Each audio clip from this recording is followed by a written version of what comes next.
नमस्कार। Turbo times के आज के स्रोतों पर चलिए एक गहरी नजर डालते हैं।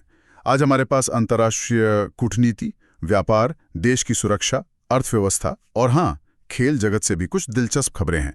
तो शुरुआत करते हैं भारत अमेरिका व्यापार से।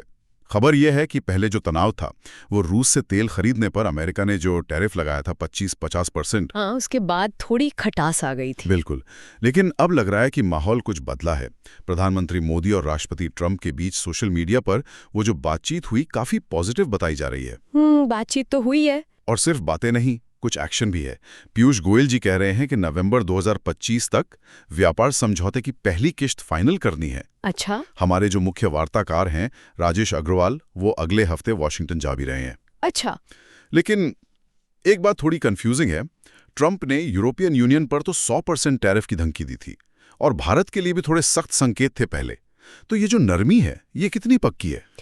हाँ, ये दिलचस्प पॉइंट है। एक तरफ नरमी के संकेत, दूसरी तरफ वो पुरानी सख्ती वाली बातें। लेकिन इस पॉजिटिव माहौल का एक असर तो तुरंत दिखा है। कहाँ पर? शेयर बाजार पर।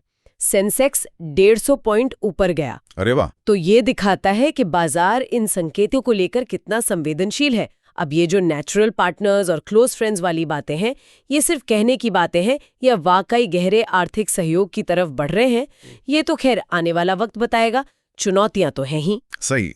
अंतर्राष्ट्रीय स्तर पर एक तनाव बढ़ाने वाली खबर भी है। पोलैंड ने एक रूसी ड्रोन मार गिराया। हाँ, ये बड़ी खबर है।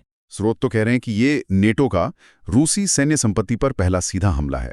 नेटो मतलब नॉर्थ अटलांटिक ट्रीटी ऑर्गेनाइजेशन जी। और ये बात वाकई गंभीर है। अगर हम इसे रूस यूक्रेन युद्ध के बड़े परिप्रेक्ष्य में देखें तो ये मामला और बिगड़ सकता है। मतलब ये कि अब तक नेटो सीधे तौर पर लड़ाई में शामिल होने से बचता रहा है, लेकिन पोलैंड नेटो का सदस्य है। उसका इस तरह रूसी ड्रोन गिराना ये संघर्ष को एक नया और खतरनाक मोड़ दे सकता है। पूरे यूरोप की सुरक्षा के लिए ये चिंता की बात हो सकती है। इस पर नजर रखनी होगी। बिल्कुल। चलिए अब जरा अर्थव्यवस्था और विकास की तरफ आते हैं।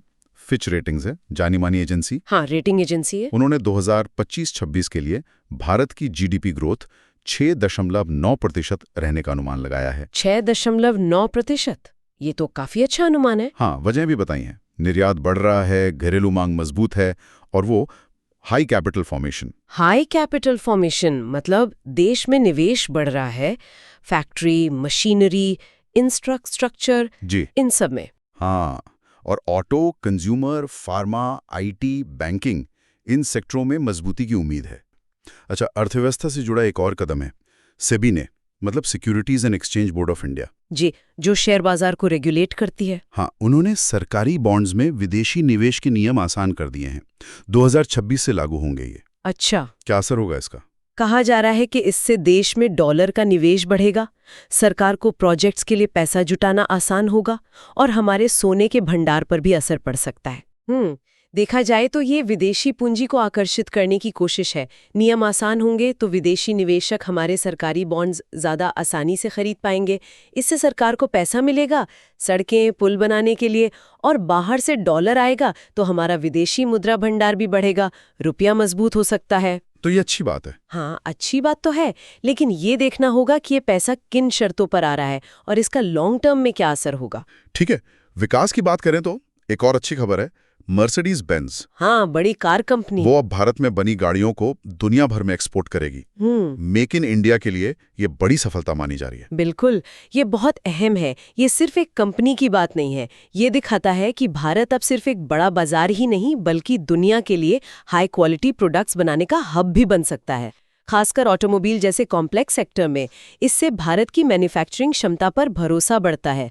दूसरी कंपनियां भी शायद यहाँ आने की सोचें। अच्छा, अब जरा टेक्नोलॉजी और डिफेंस पर आते हैं। एक बहुत बड़ी खबर है यहाँ। बताइए।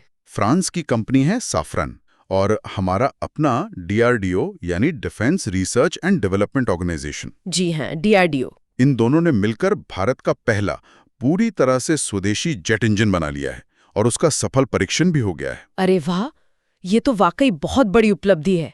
एक मील का पत्थर कह सकते हैं इसे। हाँ, है ना? सोचिए, अभी तक हम जेट इंजन के लिए दूसरों पर कितने निर्भर थे। अब अपना इंजन होगा, हेलीकॉप्टर के लिए, फाइटर जेट के लिए, यूएवीज के लिए। मतलब रक्षा क्षेत्र में आत्मनिर्भरता की तरफ ये एक बहुत बड़ा कदम है। आयात कम होगा, विदेशी मुद्रा बचेगी। और शायद भविष्य में हम बेच भी सकें। बिल्कुल, क्यों नहीं। ये भारत को अंतर्राष्ट्रीय विमानन बाजार में एक महत्वपूर्ण खिलाड़ी बना सकता है। ये सिर्फ एक इंजन नहीं है, ये हमारी तकनीकी शक्ति का प्रतीक है। बिल्कुल सही। चलिए अब जरा देश के अंदरूनी मामलों और सामाजिक मुद्दों पर आते हैं। हाँ। यहाँ कई तरह की खबरें हैं। पहले पड़ोसी देश नेपाल की बात करते हैं। वहाँ से थोड़ी चिंताजनक खबरें हैं। हाँ, क्या हुआ वहाँ? वहाँ भ्रष्टाचार, नेपो किड्स मतलब नेताओं अफसरों के बच्चों को फायदा पहुंचाने, और सोशल मीडिया बैन के खिलाफ जेनजी मतलब युवा पीढ़ी, अच्छा, युवा लोग। हाँ, वो सड़कों पर उतर आए। प्रदर्शन हिंसक हो गए, गोलीबारी हुई, सरकार गिर गई, इंटरनेट बंद कर दिया गया। अरे बाप रे, हालात काफी बिगड़ गए मतलब। हाँ, इतने कि भारत को अपनी नागरिकों के लिए ट्रैवल एडवाइजरी जारी करनी पड़ी। हेल्पलाइन भी बनाई है। हाँ, ये घटना कई चीजें दिखाती है। एक तो युवाओं में कितना गुस्सा भरा है सिस्टम को लेकर। दूसरा, आजकल विरोध प्रदर्शनों में सोशल मीडिया का रोल कितना बड़ा है। और तीसरा, सरकारें जब इंटरनेट बंद करती हैं तो क्या होता है? स्थिरता लाने के लिए सुप्रीम कोर्ट के चीफ जस्टिस कर्की को अंतरिम प्रधानमंत्री बनाया गया है शायद। हाँ, ये एक कोशिश है स्थिरता लाने की, लेकिन चुनौतियां तो बहुत हैं। भारत का एडवाइजरी जारी करना सही कदम है अपने नागरिकों की सुरक्षा के लिए। अच्छा, एक और मामला आंध्र प्रदेश से है।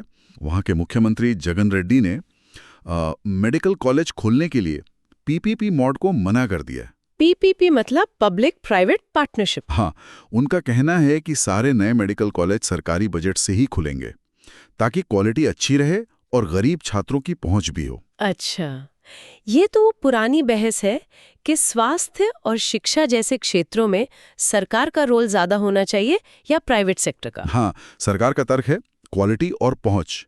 पीपीपी वाले कहते हैं कि पैसा आता है, काम जल्दी होता है, मैनेजमेंट बेहतर होता है। तो इसका क्या असर होगा आंध्रा में? ये तो लंबे समय में पता चलेगा कि सरकारी कॉलेज वाकई उतनी अच्छी क्वालिटी दे पाते हैं या नहीं, और क्या पीपीपी के बिना जरूरत पूरी हो पाएगी। और असम से भी एक खबर है, काफी चर्चा में है। हाँ, वो अवैध प्रवासियों वाली। हाँ, सरकार ने एक एसओपी लागू किया है, मतलब स्टैंडर्ड ऑपरेटिंग प्रोसीजर, अवैध प्रवासियों की पहचान करके उन्हें 10 दिन में देश से बाहर भेजने के लिए। 10 दिन में? ये तो बहुत कम समय है। हाँ, इसी पर राजनीतिक बहस छिड़ गई है। विपक्ष कह रहा है कि ये मानवाधिकारों का उल्लंघन है। ये बहुत ही पेचीदा मुद्दा है। एक तरफ राष्ट्रीय सुरक्षा और डेमोग्राफी की चिंताएं हैं, दूसरी तरफ मानवाधिकार के सवाल।